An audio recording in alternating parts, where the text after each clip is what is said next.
Hola, cage fighting connoisseurs. This is KidNativeBloodyElbow.com, joined once again by the inimitable, the one, the only. Nope, he's not here, but we do have Dallas Winston and that effing idiot, Zane Simon, here to Effing tell you idiot? all That is about. like the lamest, most toned down. Oh god, now I'm getting Hey, like, we're selling out. We're going corporate, man. Didn't you see the ad before the video started? Huh? ah, Huh? It might have been from Mickey D's or any of our fine sponsors. All right, KFC, love it. UFC 174, Johnson versus it's not Kovalev, it's not Nurmagomedov, it's Bagautinov. That's what we got, kids. 54.95 sounds like money well spent to me. Going to be on UFC Fight Pass for a couple fights, starting relatively reasonable 5:30ish Eastern. Then we've got seven. four fights on FX, not FS1. So it's going to be on FX. Just Then just so you don't lead our faithful viewers astray, doesn't the Fight Pass card start at 7 Eastern? 7 Eastern. Thank you, Dallas. Important factual correction. That is why Dallas is here. I'm here to flap my gums and entertain. Dallas and Zane actually have some factually correct statements to make. But the FX card thing, I'm on top of this one because this is unusual. It's not going to be on Fox Sports 1. I presume there's like a baseball game or something. I don't know. I know they don't have the NBA Finals on FS1. So, and then there's going to be the pay-per-view, five-card pay-per-view, five-fight pay-per-view card starting at 10 p.m. Eastern as per usual. So, any preliminary thoughts about this card, Dallas? Yeah, it's not too bad. I mean, it seems like lately you tend to just skip right to the main card. I don't know if that's harsh, but it seems like the undercards before there were 3 or 4 That on the would be good. prelims that That would be were, like of significant interest. yeah, and I don't know. It's not too bad. It's kind of like this ongoing erosion of quality they've had, where once upon a time the whole card would be of interest, then it would be the prelims on pay-per-views kind of got weaker, but now like the main cards on FX1 cards have taken a hit. Used to be you'd have 3 or 4 fights on those. Now the last couple of FS1 cards we've had have been pretty weak. So now basically we've got the pay-per-view, completely unremarkable prelim card. Zane, is that your consensus as well? I don't know. I mean, it like the prelims have been hit hard by injuries in a couple spots, and or at least, Like well, like most particularly the one woman's bantamweight bout that was kind of a highlight going in. Jermaine Durandamy. Yeah, Jermaine Durandamy versus Milana Dudieva. That was actually a pretty good fight going in, and now Phillips Letourneau is totally unremarkable. And she's By fighting Elizabeth Phillips, not even getting Milana Dudova. So yeah, so that's actually kind of a big downturn. And then yeah, they've got some guys on here that they've signed recently that I'll admit even I'm just not all that interested in. man, And I mean, I can tell you about them. I know who they oh, are, you but will tell us about him, and we'll get to that yeah, next. somebody's So got it. But I will admit that this undercard is almost, other than I would say one fight, this undercard is totally unremarkable to me. this undercard got a couple. I think there were 3 cares on here. However, one of them was a genuine care, which was the Yves Jabun Mike Easton fight. That's Roland not Delorme mine. got a care because Eugene had remembered hearing the name, and admitted that was the only thing. That's all he had going was he remember. I remember hearing the name too, but I don't care because I remember seeing the fights.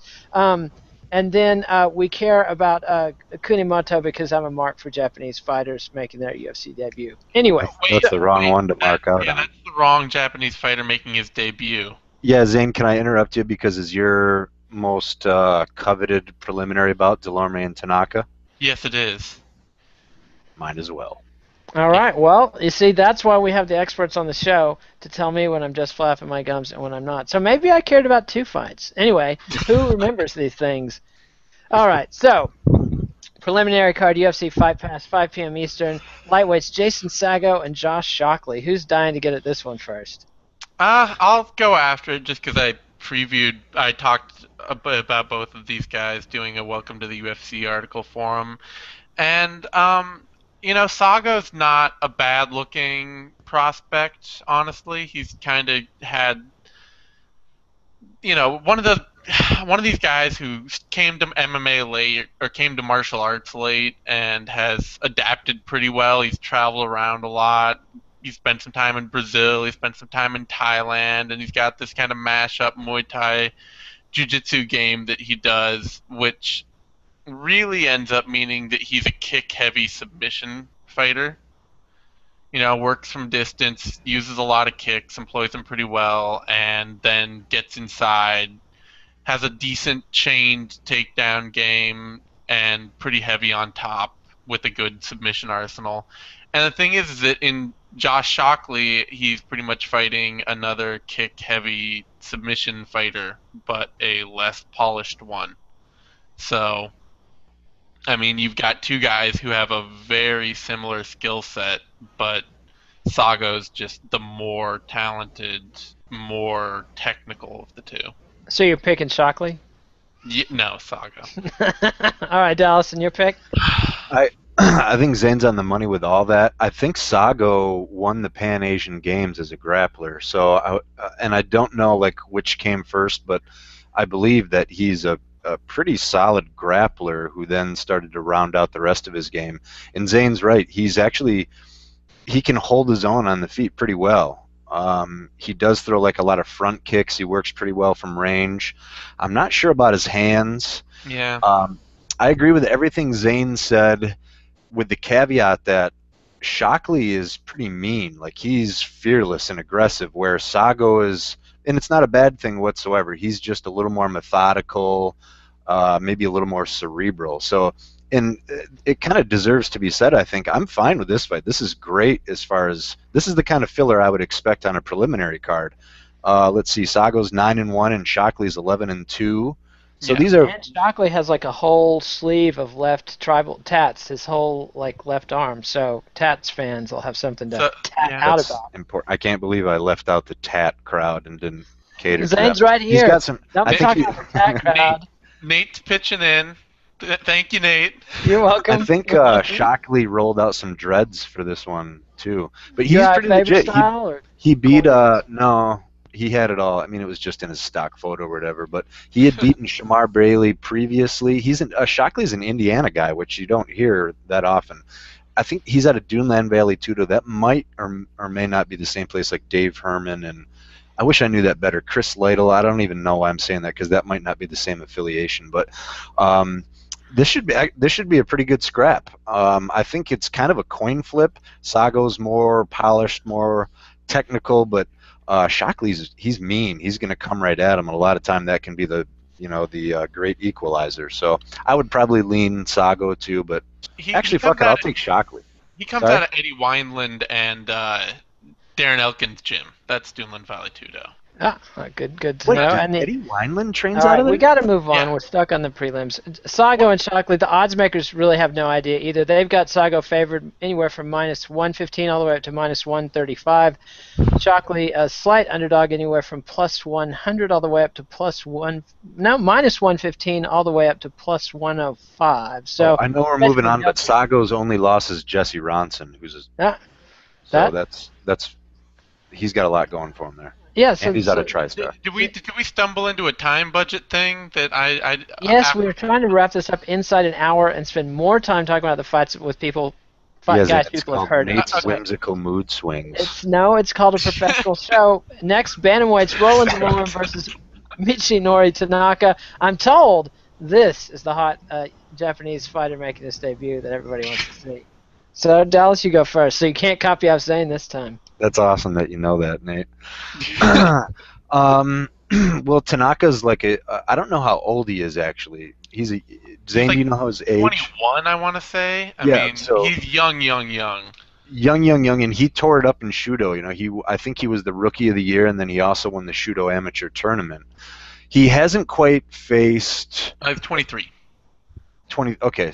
Normally, I would probably pick Delorme over a guy, and I think Delorme's got about 4 inches on him, because Delorme's got a really solid judo. Even though his striking is all over the place, it can be both good, but he's very susceptible to getting punched. But Tanaka's a black belt in judo. I'm not sure. I think that's maybe what he started out in.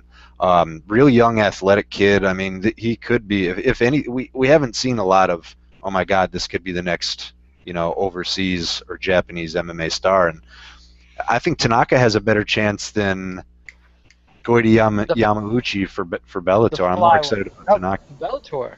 I was thinking about the UFC flyweight that they beat a He's couple Brazilian, which He's Japanese Brazilian, isn't he, Goiti? yeah, but he's born But and that's raised. not Japanese. That's by that standard, Lyoto Machida and Mario Yamasaki are Japanese, and they're not. They're Brazilian. Anyway, Dallas, Tanaka. do you have a pick? Tanaka? And Yeah, man. Zane.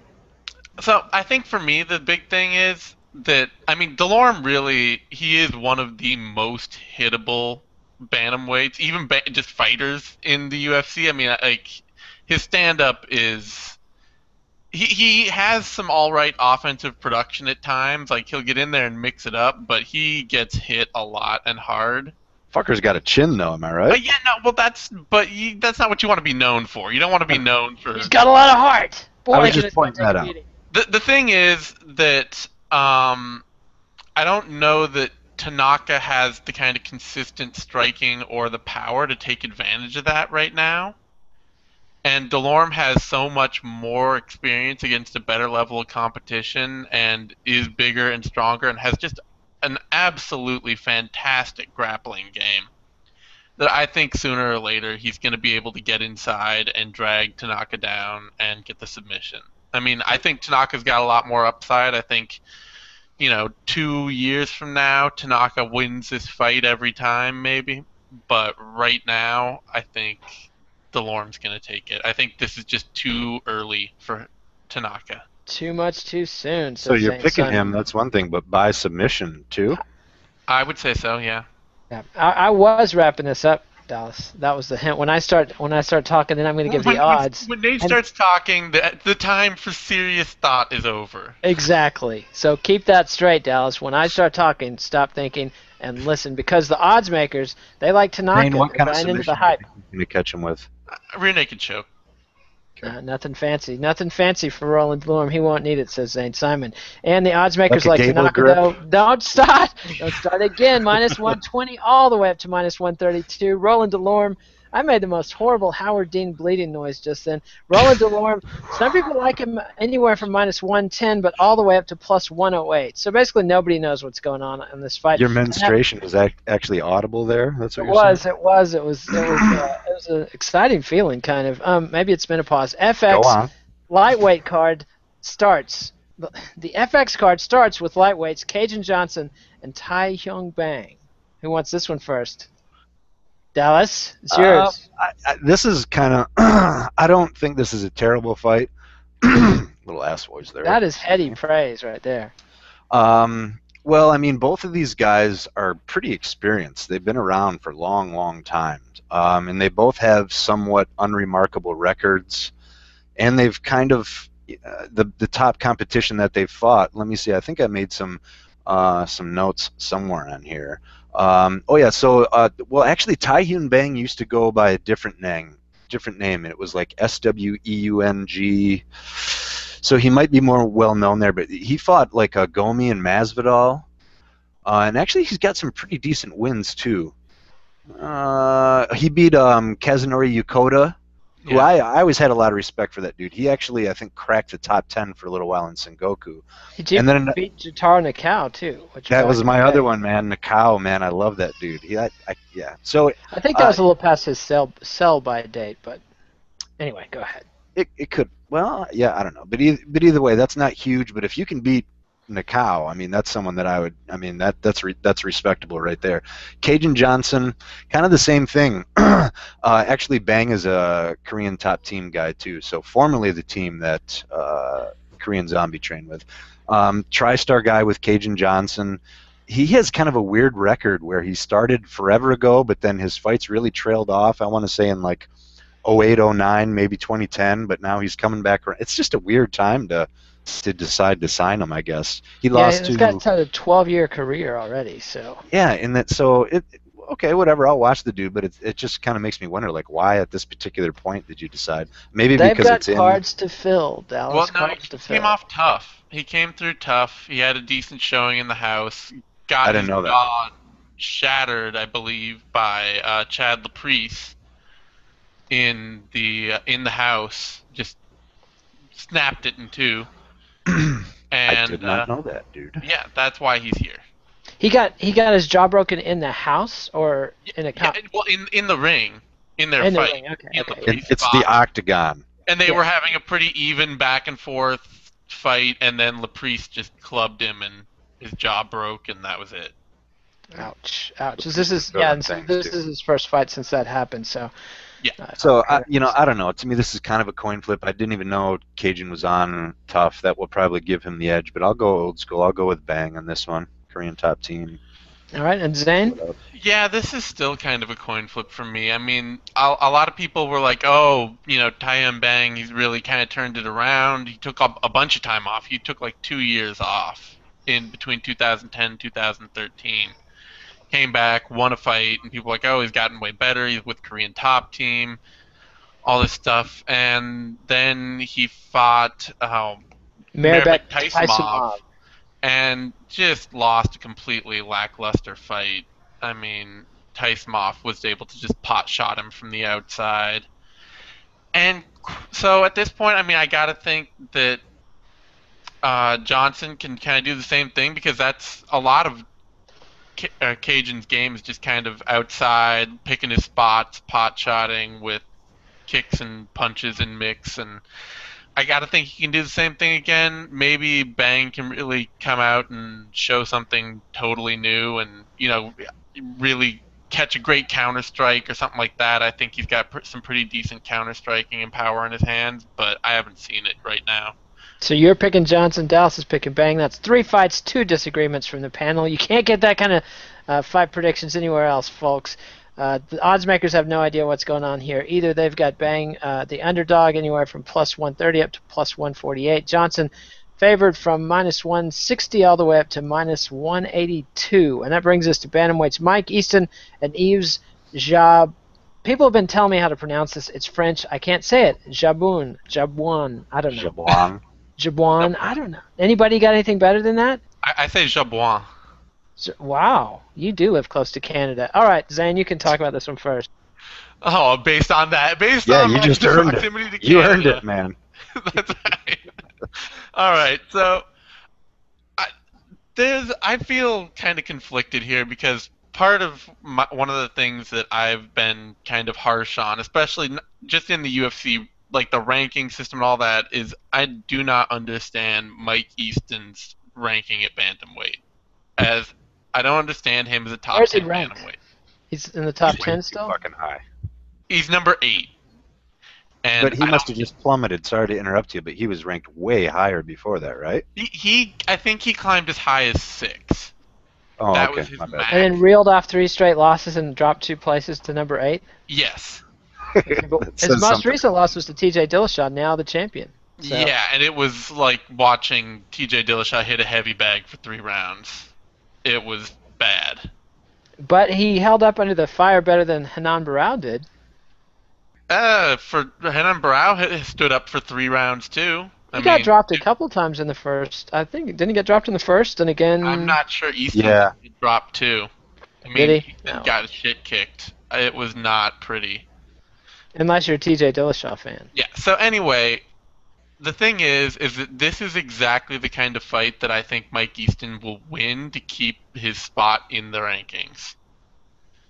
I mean, he's tough, he wrestles decently, he boxes okay, and he's got a decent kickboxing game, he stays busy, and he's good on the ground, and Jabouin just at this point does not really impress me. He's got this exciting kickboxing game, but he doesn't have power, and he's not so defensively sound that I feel like he can do that consistently over 3 rounds and pull out a decision over anything other than the lowest end of UFC fighters. I mean, his wins are over like Dustin Pegg and split decision. Waddell Watson split decision. Split decision. It's just these guys. He did beat Jeff Hoagland by unanimous decision, one of the weakest guys in the bantamweight division ever. I don't think he's even there anymore. No, he's not.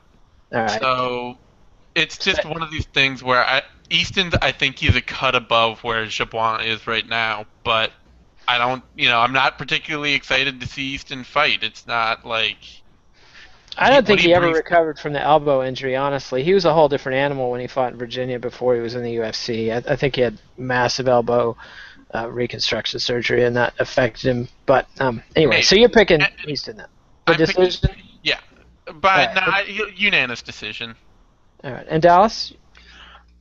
Yeah, I agree with all that. And Jabouin kind of reminds me of Njikwani and the fact that they've been around in the WEC. You kind of know what you're going to get from them. Good striking.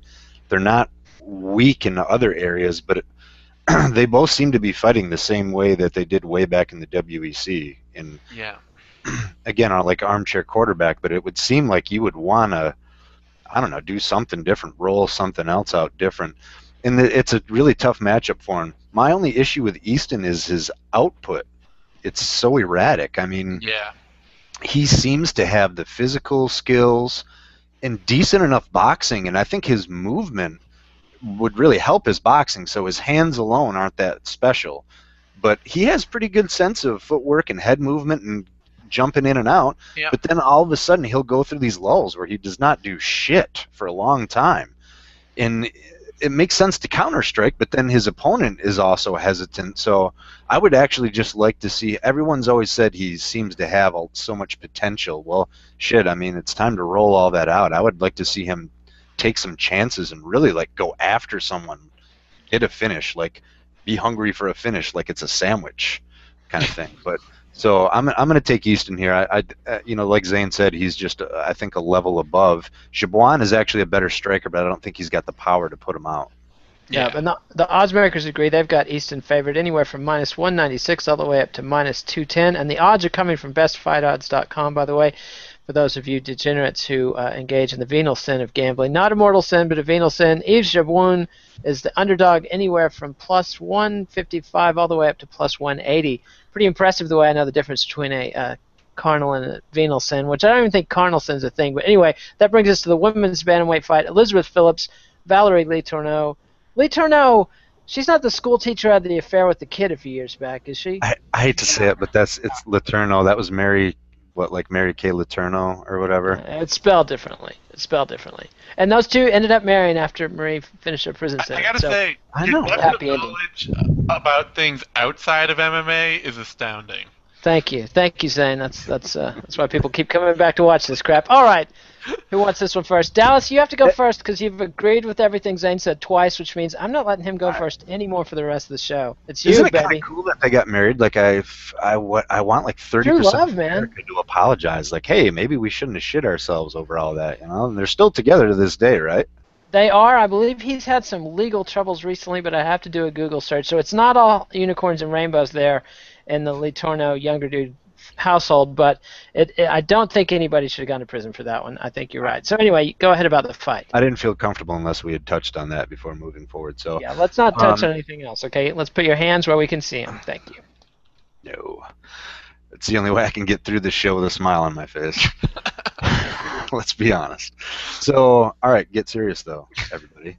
For the problem with the UFC is that their roster is vast, and when they have fighter pullouts before, that wasn't a problem because their roster is vast. But they're lining up so many shows now that people are obligated. Everyone's just got way more work to do. So, and on top of that, this is a women's fight, so that is not easy. Especially, it wasn't, hey, we lost this women's fight, we just need to construct another. First one fighter dropped out, so they had to find a replacement, and then they had to find another. So, in considering what this ends up to be, 5-3 is Letourneau out of TriStar, and Elizabeth Phillips, she's not too bad either, 4-1. But to me, what I kind of want to talk about, Letourneau's losses are legit. She lost to Kaufman and Davis early, but her last loss was to Claudia Gadelia, and she's a killer, man. She's debuting whatever show is on July 16th in the UFC. She's undefeated out of Nova Nile. So definitely the superior resume for Letourneau.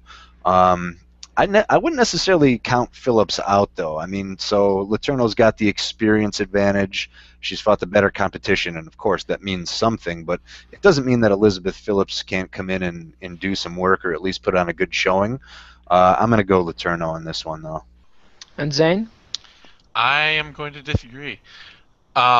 Basically, so Valerie Letourneau, she seems like, I mean, she's been solid. She's been around. She even, like, you can watch, she had a pretty competitive fight with Sarah Kaufman way back in the day where she dropped her with a head kick. And she's got really decent technical striking. She throws her punches straight. She throws with power. Her footwork is all right. But she's not busy enough. And on the outside, she just sits and waits. I mean, she was in the recent Tough season with the women. Tough 18 was that? You're on your own there. Okay. Yep. Yeah. Whatever. She was on the Ronda Rousey Tough season. She lost in the entry round to Roxanne Modafferi. And the reason she lost was because she was so inactive that Modafferi was able to bully her way inside, drag her down, spend a bunch of time on her back, and subbed her out. Roxy's a pimp, man. She is, but she's also not in Not the quite UFC. UFC caliber, yeah. Yeah. So, we've got a split panel Anyway, here. The point is, just hold up. He just shushed you. Time's money. I did. Phillips is Letourneau's not bad, but she's pretty much a pure striker. Phillips likes to bully and wrestle, and Letourneau will give her the time to do that. And the big thing is that Phillips has spent a lot of time fighting at 125. Goodell is even 115, and Phillips cuts weight to hit bantamweight. I had a note on that too. Damn it. So you're in what weight is this fight actually taking place at? Bantamweight. This is 135. Yeah, the first strawweight fight is coming up, but it's not on this card. I believe it was announced Letourneau yesterday. has fought at 125. Phillips cuts weight to hit 135. Phillips is a true bantamweight. Letourneau is a smaller fighter for the division. And based on what you said too, Letourneau, I don't know if you were saying she's passive, but she's just not like mean enough. There's times when you need to be assertive and really kind of like what I was saying about Mike Easton, maybe a little too complacent. So that's an excellent point with considering the weight difference too. Yeah. All right, I'm not letting you change your pick after Zane talks anymore again, Dallas. So if you want to change your pick, it. this is the moment. I'm just saying. I'm just warning you. If you want to do it, do it now. You got shushed straight up old school librarian. I'm trusting you. I'm trusting you. All right, so we've got another split. Pretty intriguing. Every time I've noticed so far, every time Zane goes first, Dallas has agreed with him, and then every time Dallas goes first, Zane picks the other way. So Dallas is going first from now on. Letourneau, whatever her name is favored slightly from minus 105 all the way up to minus 120. Phillips, though, also mostly in the negative, minus 105 to minus 120. I'd have to say that's dead even with terrible odds. My bet is nobody is betting on that fight. And I think it's a coin flip because for all the points that came out here, at the same token, Phillips really hasn't fought anybody, and she's 4-1. So that's true. Well, she fought 5 people, but. She fought Miriam Nakamoto, wasn't it, in her first fight? Yeah. Dirty Tactics doesn't have a women's team, do they? Where's Nakamoto? She blew out her ACL. That's right, in that last Invicta fight. Yeah, her knee got fucked again in her title fight. She's a killer, man. She is, but she's Phillips, also probably done. All right, that so is really too bad. Let's move on to the welterweight fight that is headlining the FX card. Did you ever think you'd see Daniel Sarafian and Kichi Kunamoto headlining an FX card? The former, not the latter. I don't know. I don't know what Kunamoto's. That's another one. Like, why is it's great? It's good to have a Japanese presence, but why him? Why would you take Kunamoto at this point? He was a champion for one of the smaller orgs that doesn't hold on to their fighters. I think that's really what it is. I mean, he was a champion for Heat. Oh yeah, Heat. Okay, well, I mean. Because Pancrase and Shudo, they kind of keep everybody on lock. And you saying maybe have better Yakuza handlers than Heat does? Well, there's a lot of those, and Heat FC is one that's had some good fighters. Deep is another one I would put in the former category. In Heat FC, every once in a while, it's like a revolving door. They'll have some big names in there, but they're right back out. And Kunamoto's not bad. It's just, again, he's got a win in the UFC. Of course, it was due to elbows to the back of the head, but anyway. So, yeah, I'm going to go Sarafian here. I'm not everyone seemed to be really super high. I was actually surprised people were really, really high on him when he first came out, and now they seem to be really down on him. And I feel like I've been kind of steady Eddie with him. This is going to be a great matchup for him. Kunamoto is tough as nails, Budo, warrior spirit, all that shit, but he doesn't have the offensive firepower to hang with Serafian, and nor do I think he can work his clinch game very well against him either. So I think it might be a little bit of a softball for Serafian here. Yeah, I'm really glad to see Serafian dropping down to welterweight. That I think he had to lose that fight to what's his name? Mutante. Mutante. Yeah, he had to lose that fight to Mutante to really show him that he can't consistently compete at middleweight at, like, I don't know, what is he, like 5'8" or? He's going to be a house at welterweight though. Yeah. I mean, because he is. Sherdog thinks he's 6 foot, for what that's worth. But as you know, maybe, I never trust height stats. That seems really tall for him.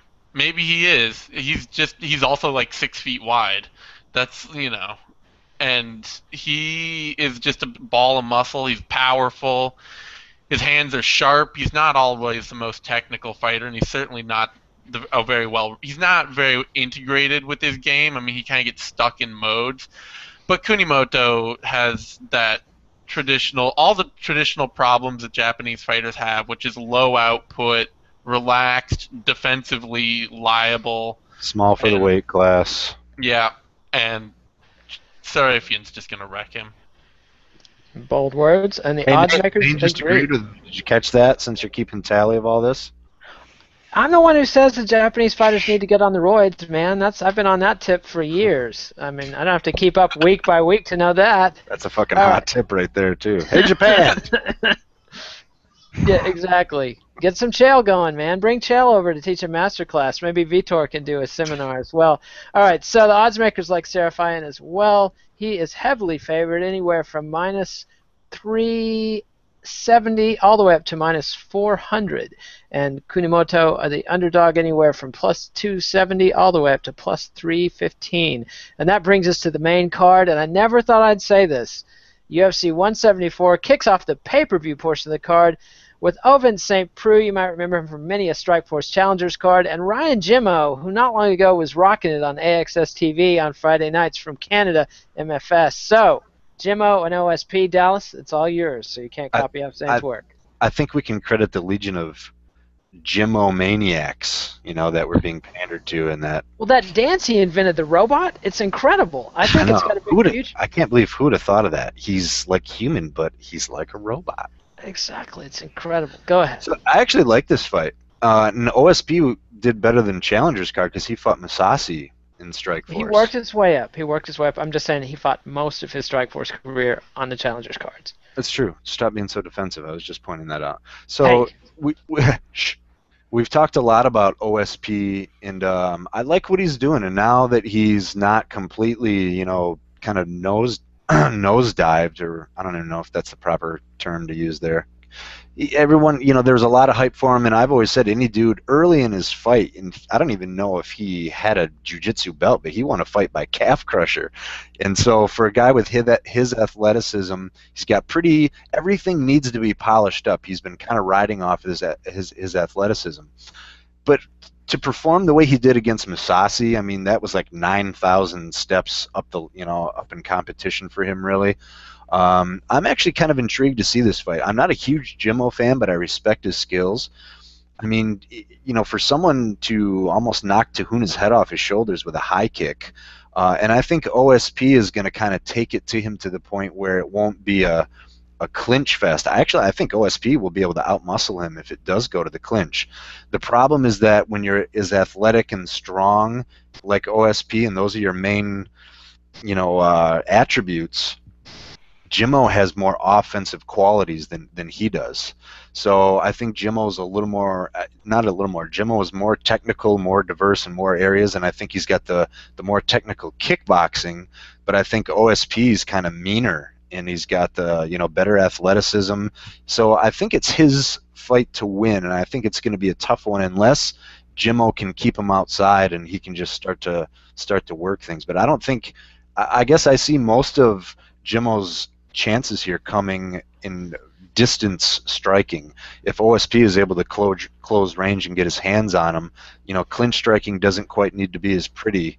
So I'm going to go OSP, but I don't feel entirely confident about it. Overall, I'm kind of excited for this fight. And Zane? So I've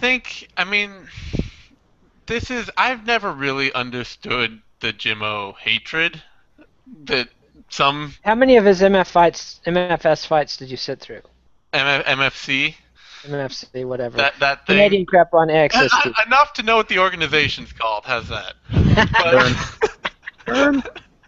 I mean, he's not a thrill a minute, but light heavyweight blows. I mean, there's no two ways about that. There's like the top Back 5. In my day, this was the marquee division, son.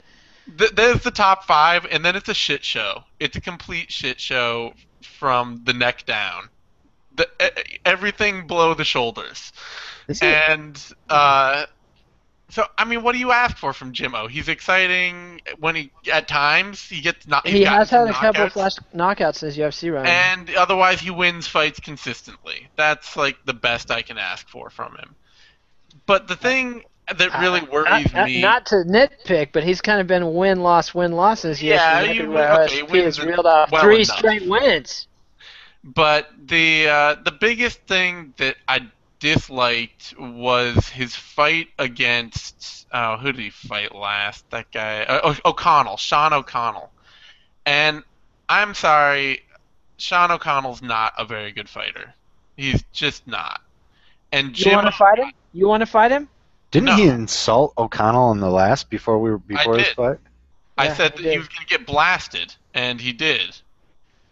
That doesn't mean it's not insulting. No, but it may not be okay. It may not be nice, but it's not a lie either.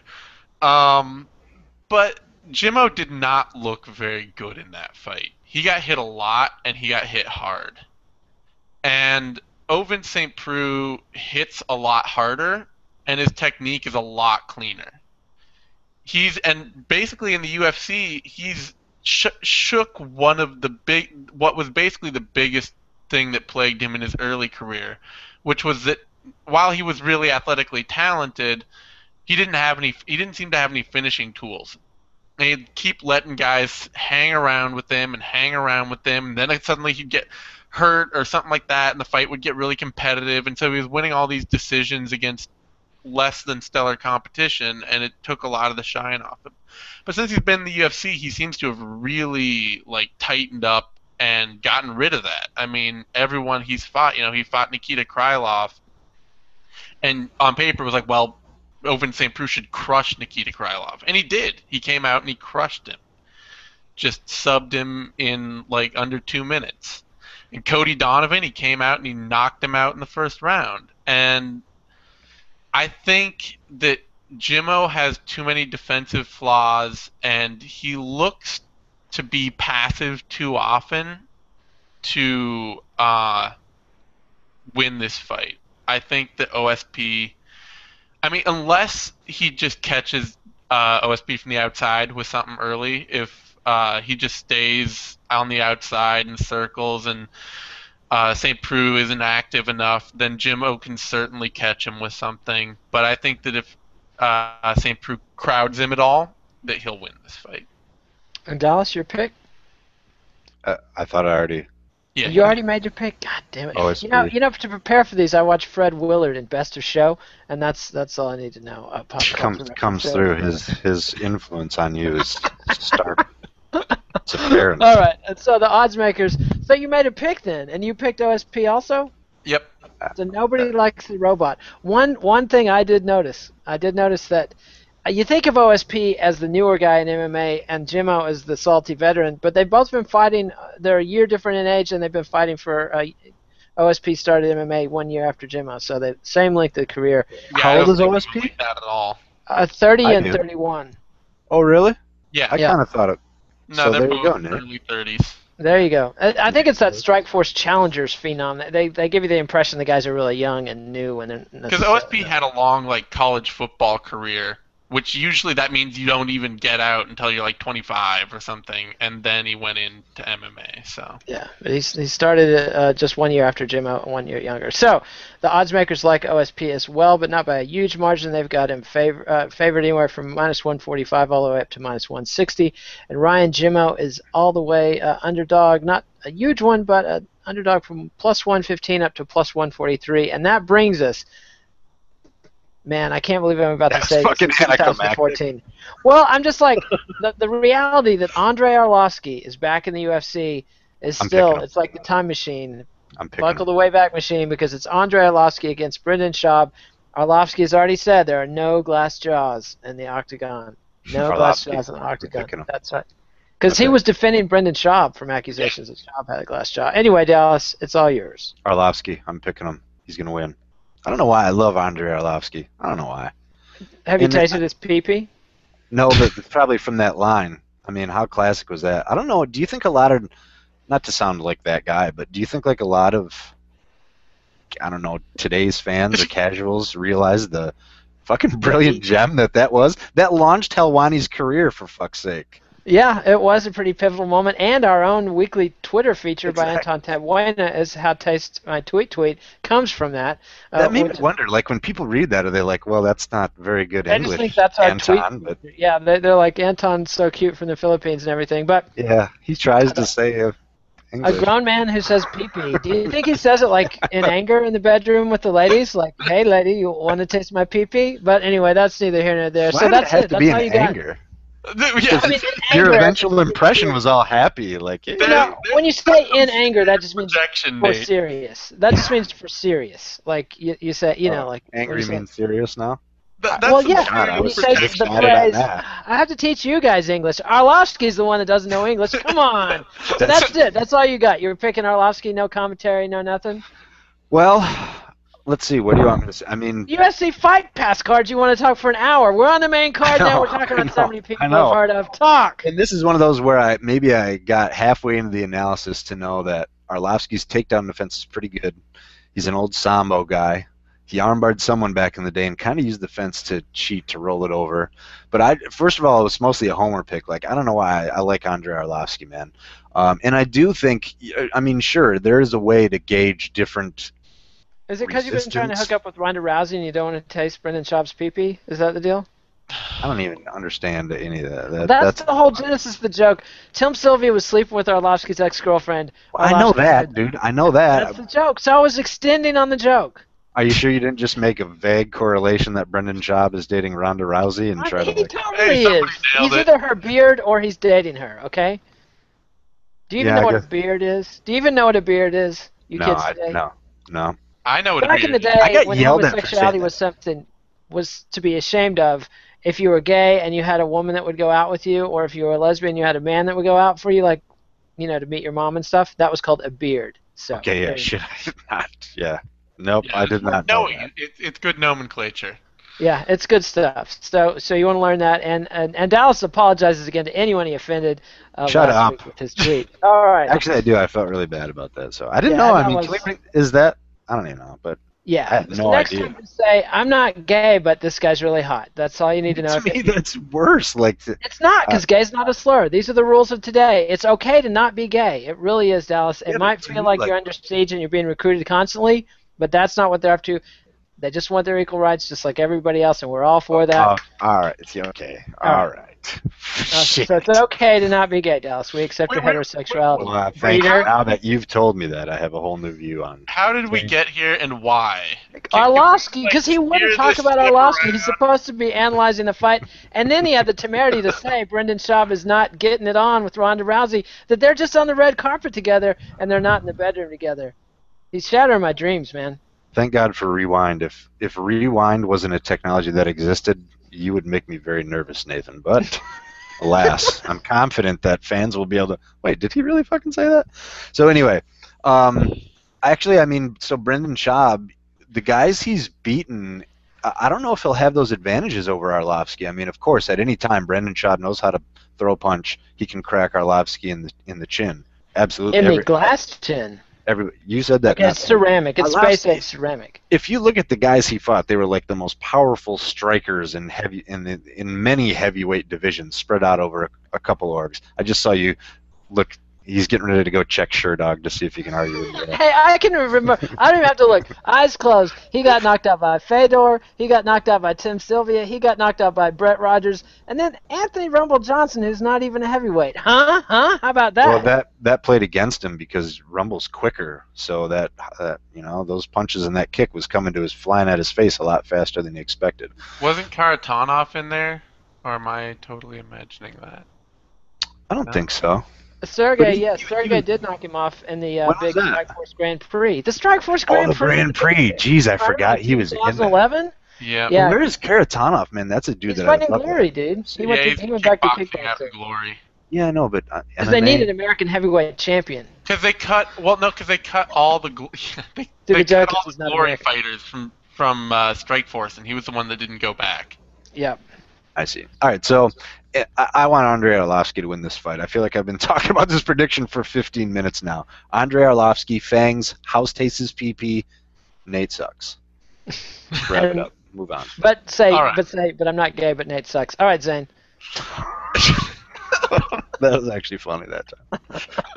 Go ahead, Zane. All right. Yeah, I can't follow that. So, I really want Arlovsky to win too, and part of me is just like completely homer picking him and saying he's gonna win this because why the hell not? I mean, Schaub's not that great. He's got some major flaws, but at the same time, part of me thinks too of Brendan Schaub fighting Matt Mitrione. And that was... And LeVar Johnson. Both of those, I mean, nobody gives Johnson much credit, but those are both, I mean, at least Schaub planned out a game plan for the opponents, implemented it, and won. Yeah. I think, the big difference would be that Arlovsky's footwork is a lot better. He's actually a lot more stable in his base. Both Mitrione and Johnson tend to just kind of plod forward while winging stuff. Well, and just to jump in, Arlovsky is vastly superior to both those guys on the ground. Going to throw that out there. Fair enough. He is. And his takedown defense is way better as well. He gets up a lot better. I think he has a really good shot at winning this. I'm just not sure that... I don't know. It's just hard to pick him here. He's been away for so long, and I don't know. If you think about it, he should win, right? To my knowledge, he hasn't slept with Ronda Rousey, so I got to go with Brendan Schaub. But I'm going with Brendan Schaub, and I want to pick Andre Arlovsky. Do you think he's just a beard for Rousey, or do you think there's real heat? Is there real heat there, or just friends? Wait, between Arlovsky? No, between Brendan Schaub and his putative girlfriend Ronda Rousey. Do they have a biblical relationship? Does he know Ronda Rousey? They probably have a very non-biblical relationship. Yeah, what the fuck? The biblical sense means they're sleeping together, kids. I know what it means, Nate. Oh, God, I have to spoon-feed you everything. I'm feeding you the setups, and you're missing it. Answer the question, are they sleeping together or not? Let's get down to the heart of the matter. Is he poking her or not? Come on, taking over, Nate. Brendan Schaub is a very handsome man, and if I were in Ronda Rousey's position, I'd be sleeping with Brendan Schaub. So yeah. Well, there you go. There you have it. All right. So we've got another split from the panel. I got to go with Schaub as well. I like Dallas's arguments about the skill set. I just think the negative mojo on Arlovsky is too heavy for him to overcome. Schaub is also the favorite by the odds makers, minus 149 all the way up to minus 170. Arlovsky, the underdog, 120 plus 125 all the way up to plus 153. And that brings us to light heavyweights, Rafael Fajal Cavalcante and Ryan Bader. I almost said Ryan Bader, which would be a new level of Fred Willardisms. And Dallas, you got to go first. I actually would have liked that. Tough one. I'm kind of a mark for Cavalcante. Big Fajal fan. Who did he lose to? I remember Thiago Silva. Is there another recent loss that I'm forgetting? No, that was it. Was it? Thiago looked like Hendo. Yeah, I remember that one. I have no problem. He was doing really good against Hendo. Didn't he floor him in the first round with that right hand? Yep. And then he let him set up the H-bomb, and it was all over. But he destroyed Igor Prokraik, so. Well, yeah. Yep. And I always I feel like I mention this all the time, but when I first really kind of got the hots for Fei Zhao, that was intentional. I said that. Do you like black beans? Is that what you're saying? That was good. The way he used a tie clinch to stave off King Mo's takedowns. And people, yes, the clinch, yes, you use that to defend takedowns, but he did that in such a beautifully offensive way. Man, it was that was a thing of beauty, and I'm surprised we really haven't seen a ton more of that. But either way, I mean, damn, I don't know. I really like the dude, and I've felt like not necessarily he's going to make a run for the title, but I've always thought the dude was a top 10 light heavyweight. Is what I'm kind of stumbling to come out and say. I feel think back in the day when King Mo and Fei Zhao and Gegard Mousasi were kind of having a three-way over the Strikeforce title, that they were all three top 10 light heavies.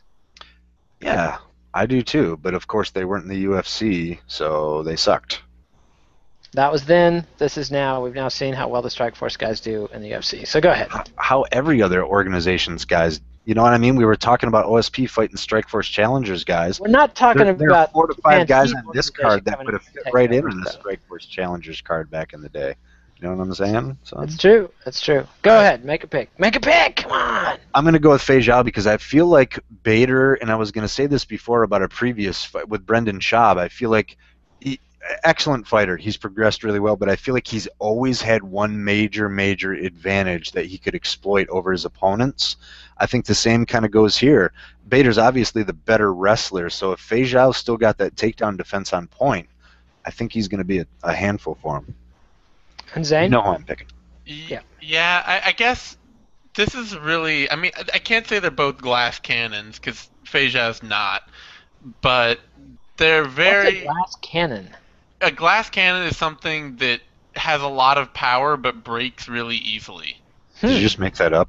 No, is this in the Urban Dictionary? It's a classic phrase.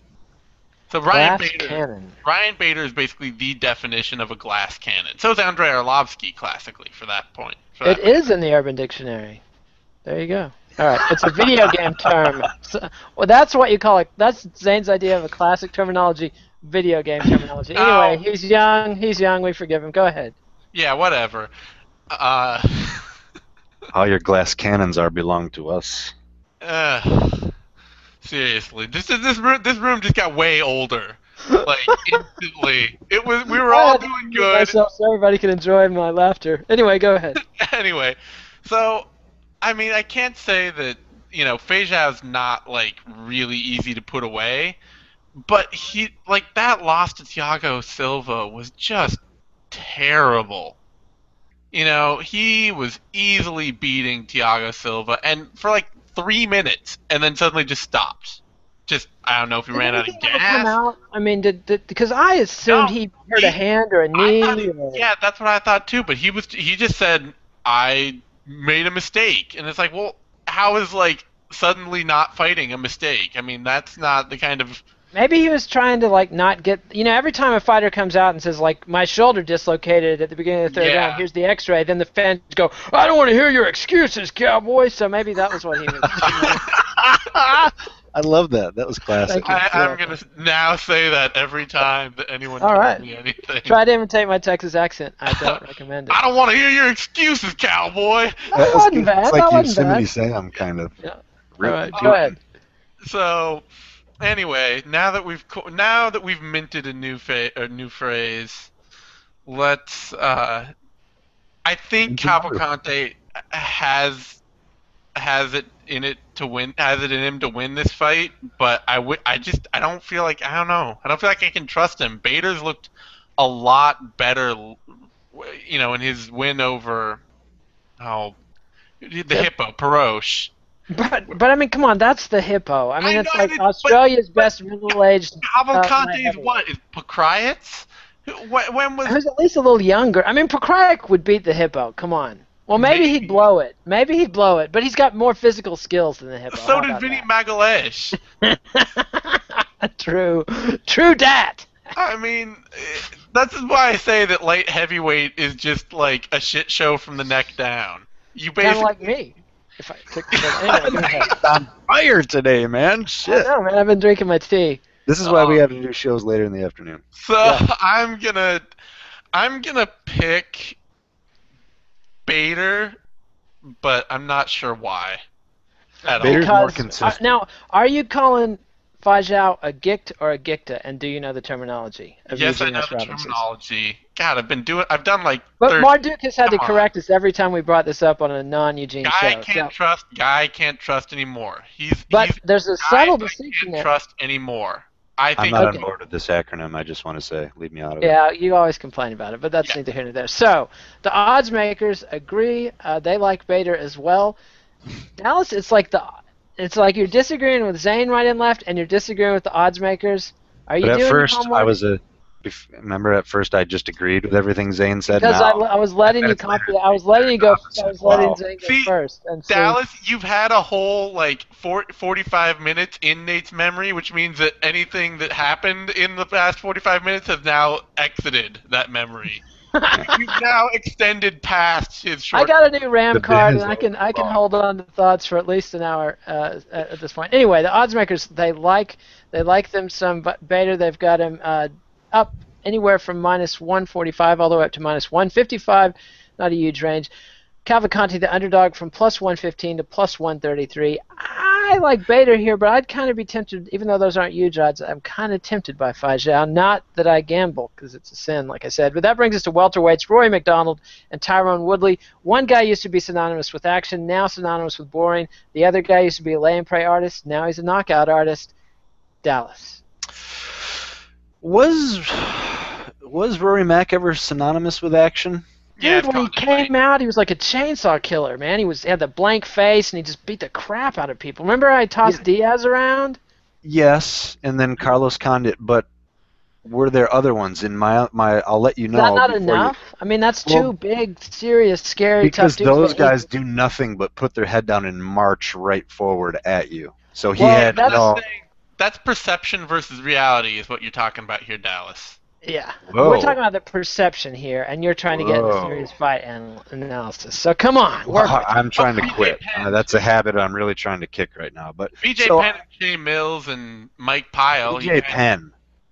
That's an excellent example. Where is that Rory McDonald? That was amazing. Although even though he's a natural off lightweight. the accelerator in the third round and showboats instead of going for the kill. Yeah, that was kind of. I was in the audience for that fight.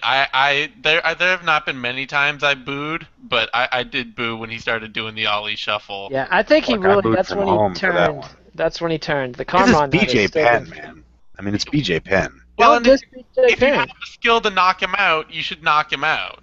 But Well, that's what I mean. It's BJ Penn. Like, No, but honor don't him in show combat though. by When putting you're him in up. there with one of the greats of all time, and you're beating the crap out of him, and he's a weight division smaller than you, frankly, and a lot older, you don't showboat. You either knock him out with respect, or you beat him but can't knock him out. You don't showboat. That's all. Or I was gonna say, or if you're gonna showboat, you knock him out. You Yeah. don't showboat and coast out a decision.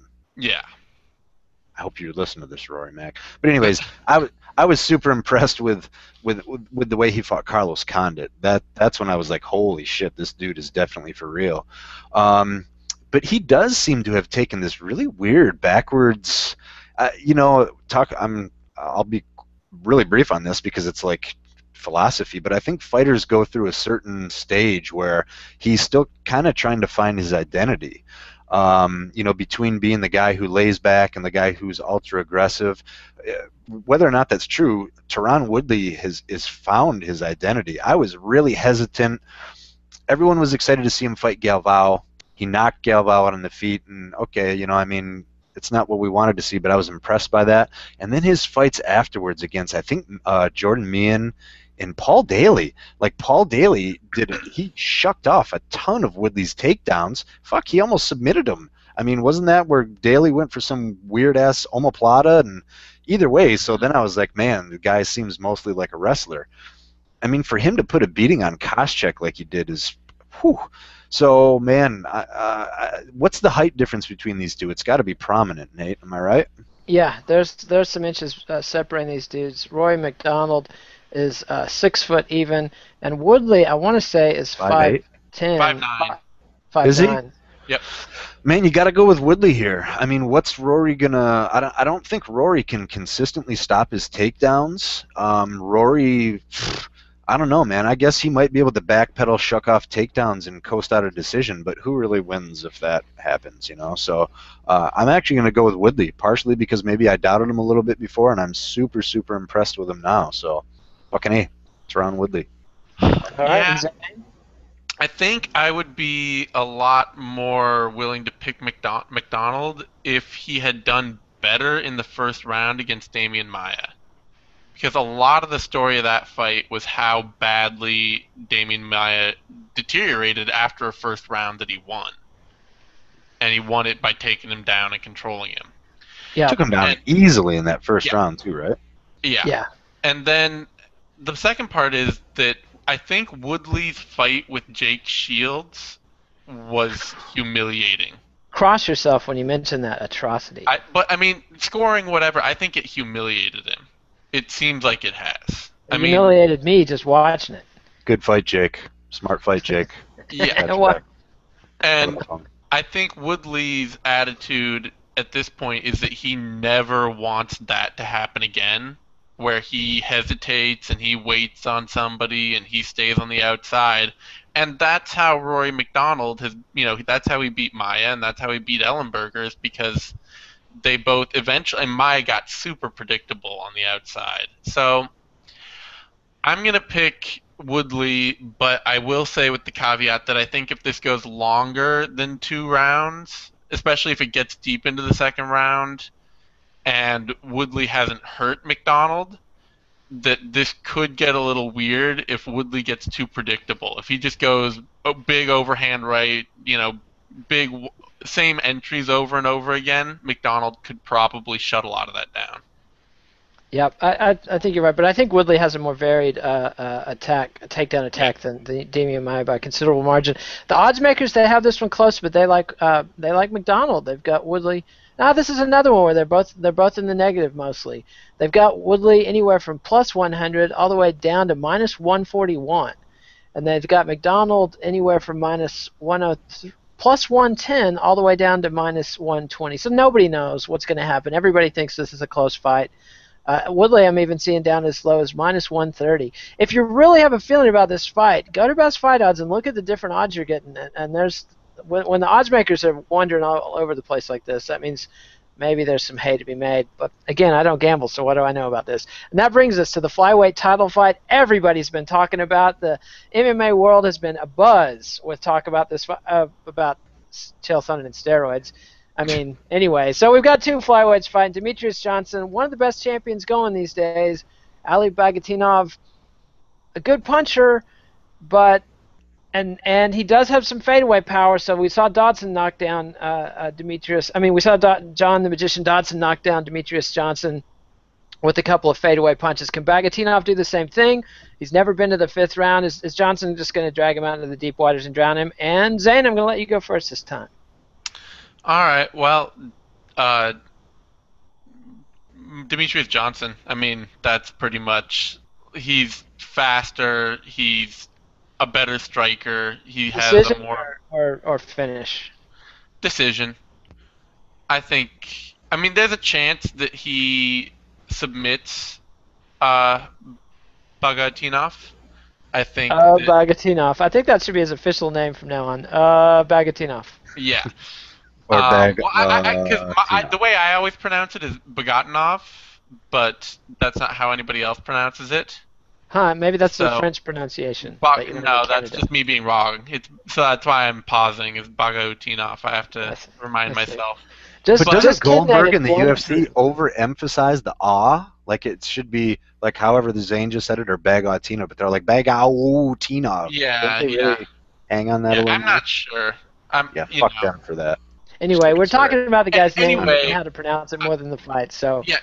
Well, I mean, there's been some talk about this because that Sambo pop test for Bagautinov, and that's true. That he allegedly failed a drug test in a Sambo competition, but the Vancouver Commission has let that slide when technically, I believe, by their own rules, they should not allow him to fight. Right? Yeah, that's what it's. Well, what the rules say is that if there's another commission that's imposing a sanction, he has to be upfront about it and declare it, and then they'll grant him a license conditionally to a review. What rules are those? When you say the rules say that, The the British Columbia Athletic Commission's own regulations on granting fighter licenses. and have they come out and said, like, whoops, we didn't mean that, or? Bagautinov, well, that's not a commission for one thing. It's a sambo league, and so I don't know if it has even official standing. But it says for any martial arts, boxing, or MMA regulating body in the rules. But the Sambo's a martial art, Nathan. Yeah, Bagautinov has full stop denied that this ever happened. He denies all part of it. She said things where he said. I reached out to FIS, the International Sambo Federation, and asked for clarification, and I didn't get anything back from them. So they don't answer if you write it in English, I can tell you. Yeah. Anyway, so at that point, like, it really is a he said, she said kind of thing, and I don't even know if they have any official documentation for it, you know? Look, top karate publications like BloodyElbow.com. That's right. So, you know? all right. So to sum this up, the buzz about the fight is that he probably shouldn't be getting it, both kind of like technically as well as just. Well, no, I mean, he deserves it. I think he's the top. He's the top. Flyweight contender. Top contender. He's great. He's got a great sambo background. He's got great timing on his strikes. He's defensively sound. Do you think he's higher in the ladder than Dodson and Benavidez? Well, they've already had their bite. They've already been beat. So does that mean you're just not a contender anymore? You get one shot. Oh, shoot. Other people get some time in the interim. It means you don't get stuck into the whole BJ Penn, Frankie Edgar, Ben Henderson. Honestly, the only guy he's the most sensible contender. Anyway, Dallas, we got to wrap this up. I got to pick up a kid at day school. So tell us about. Is that really important, Nate? The kid cries when he's the last one there. So let's not do that. He's 6. All right. So anyway, it's Demetrius Johnson because he's faster and his wrestling is great and his submission arsenal is great and he's a great striker. And he can throw feints. And Dallas? Wow, that's tough. I mean, DJ, he's a really underrated champion.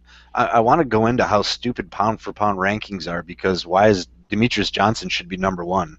Can you imagine him being as fast and having all the skills he has, the size of Junior Dos Santos? I mean, you know what I mean? Nobody the size of Junior Dos Santos would be as fast as Demetrius Johnson. Well, they do. They all get paid millions of dollars to be in the NFL or the NBA. There's not even anybody in the NFL that's as fast as Mighty Mouse.